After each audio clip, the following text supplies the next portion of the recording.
बात होगी केदारनाथ धाम यात्रा पर। तीर्थ यात्रियों की संख्या इतनी ज्यादा है कि प्रशासन की व्यवस्थाएं चरमरा गई हैं। सोनप्रयाग बैरियर पर भीड़ इस कदर इकट्ठा हुई है कि भगदड़ की स्थिति बन गई।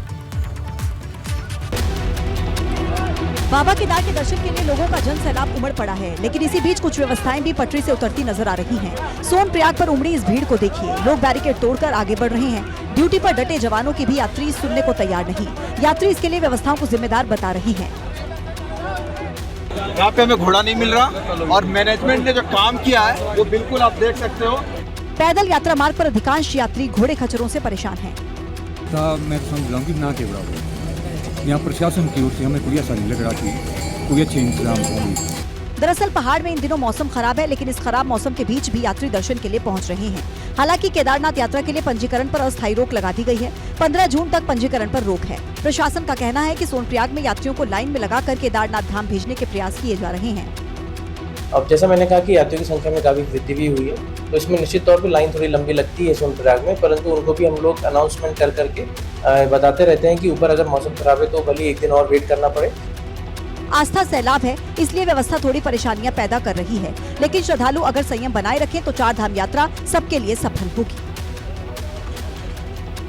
पहलवानों के आंदोलन में किसान संगठनों के बाद सोलन में हुई खाप महापंचायत को भाजपा पहलवानों के आंदोलन का राजनीतिकरण बता रही है, जिसकी वजह है आने वाले दिनों में होने वाले कुछ राज्यों के विधानसभा चुनाव। यूपी भाजपा ओबीसी मोर्चा के अध्यक्ष नरेंद्र कश्यप ने पहलवानों से मामले की जांच पूरी होने तक इंतजार करने की अपील की, लेकिन ये भी कहा कि किसी बड़े चुनाव से पहले ऐसे प्रदर्शन शुरू हो जाते हैं। जब भी लोकसभा का चुनाव हो या विधानसभा का चुनाव, कुछ न कुछ घटनाएं ऐसी होती हैं जो राजनीति को प्रभावित करने का लोग मंशा रख के करते हैं।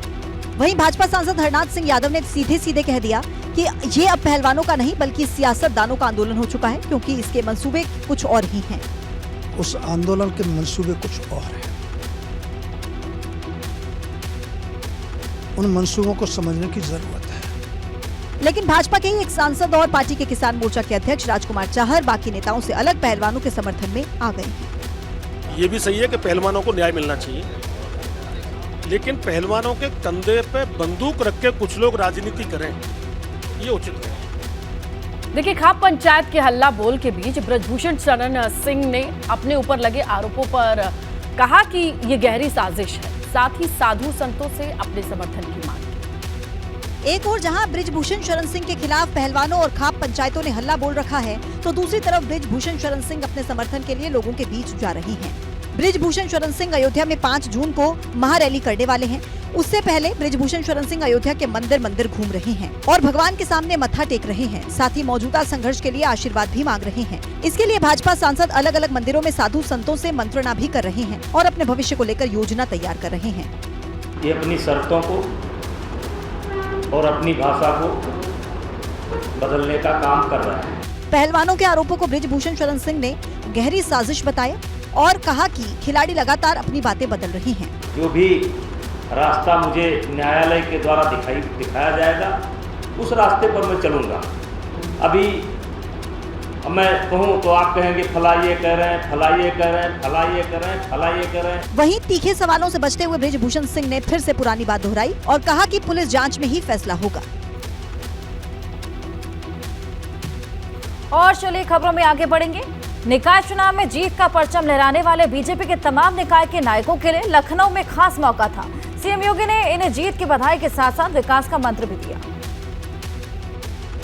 मेयर और अध्यक्षों के लिए लखनऊ में एक दिन के वर्कशॉप का आयोजन किया गया था, जिसमें सीएम योगी ने नवनिर्वाचित सदस्यों को बधाई दी और अपने अपने निकाय में विकास कैसे करें इसके टिप्स भी दिए। को मैं हृदय से धन्यवाद भी देता हूं और एक कार्य की अपनी कुशलता को सफलता की नई मंजिल तक पहुंचाने के लिए उन्हें हृदय से बधाई भी देता हूं। कहा अपने नगर को स्वच्छ रखने की जिम्मेदारी लें, मोहल्ला स्वच्छ कमेटी का गठन करें।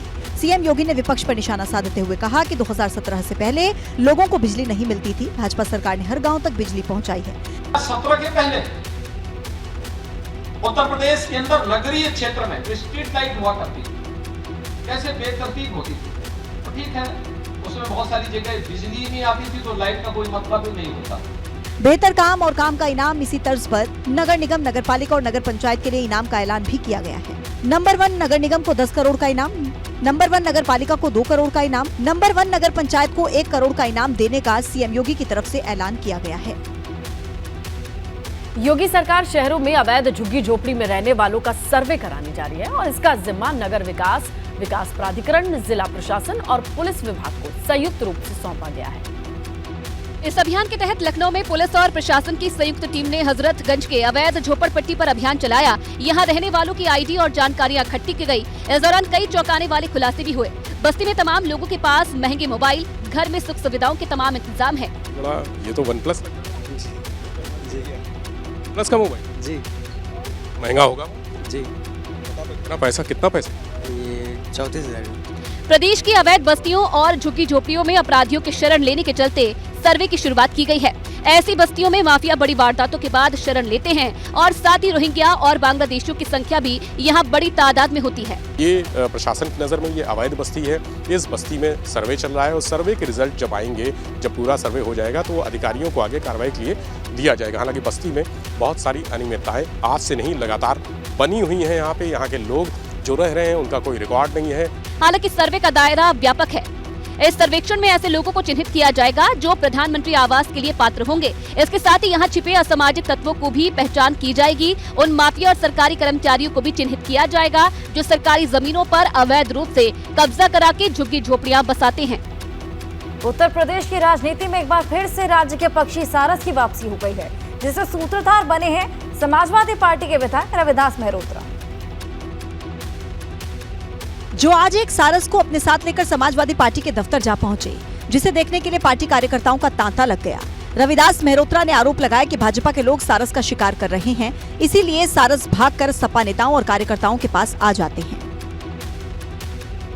तो जो मांसाहारी होते हैं उनके लोग नहीं आते हैं। हम लोग शाकाहारी हैं और इस पक्षी को भी मालूम है कि हम लोग शाकाहारी हैं। उसके प्राण बचाने के लिए हम कुछ भी कुर्बानी कर सकते हैं। ये सारस कुछ दिनों पहले रविदास मेहरोत्रा को घायल हालत में मिला था, जिसके बाद मेहरोत्रा ने सारस का इलाज करवाया और अब इस सारस को चिड़ियाघर में छोड़ा जाएगा। डीएफओ से हमने बात करी, हमने कहा कि हमारे पास जो सारस है उस सारस को हम भेंट करेंगे आपको। गौरतलब है कि इससे पहले भी रायबरेली में एक युवक के पास मौजूद सारस को प्रशासन ने पकड़ लिया था, जिसके बाद अखिलेश यादव ने राज्य के पक्षी की अनदेखी का आरोप लगाते हुए यूपी सरकार पर जमकर हमला किया था। भाजपा ने लोकसभा चुनाव में एक बार फिर 2014 और 19 वाला प्रदर्शन दोहराने के लिए अपने सियासी नफे नुकसान की पड़ताल शुरू कर दी है। इसके लिए भाजपा ने एक सर्वे कराया है।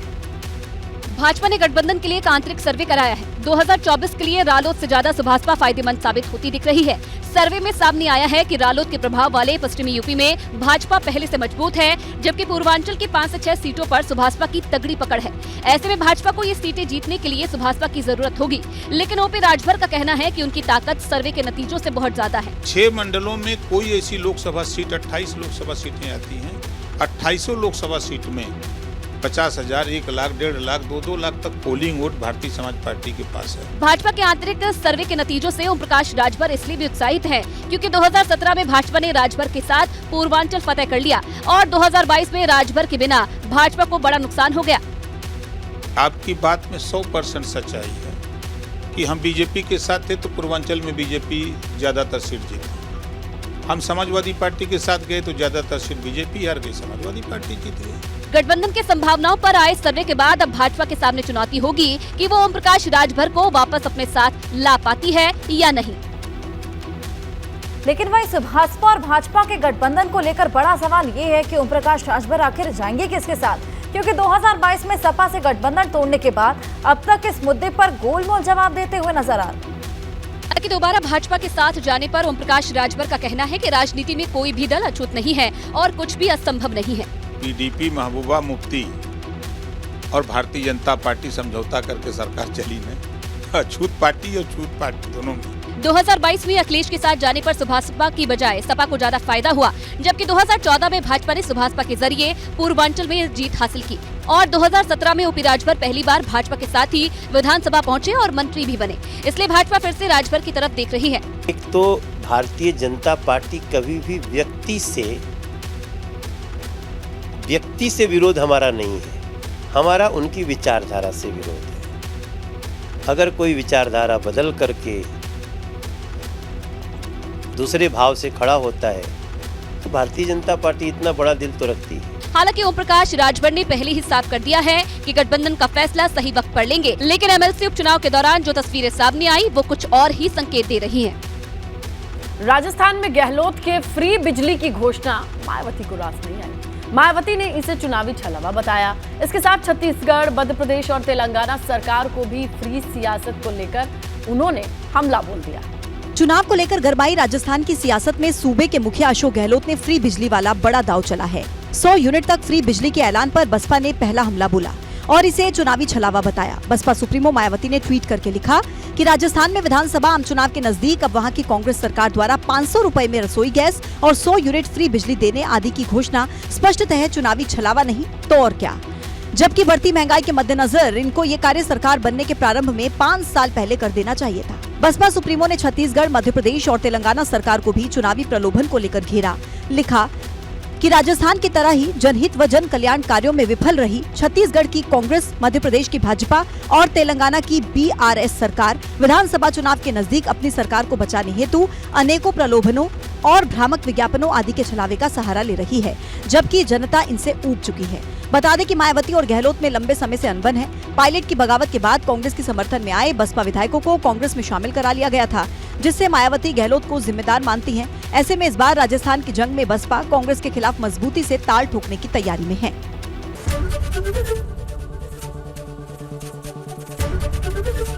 एबीपी गंगा, खबर आपकी, जुबान आपकी।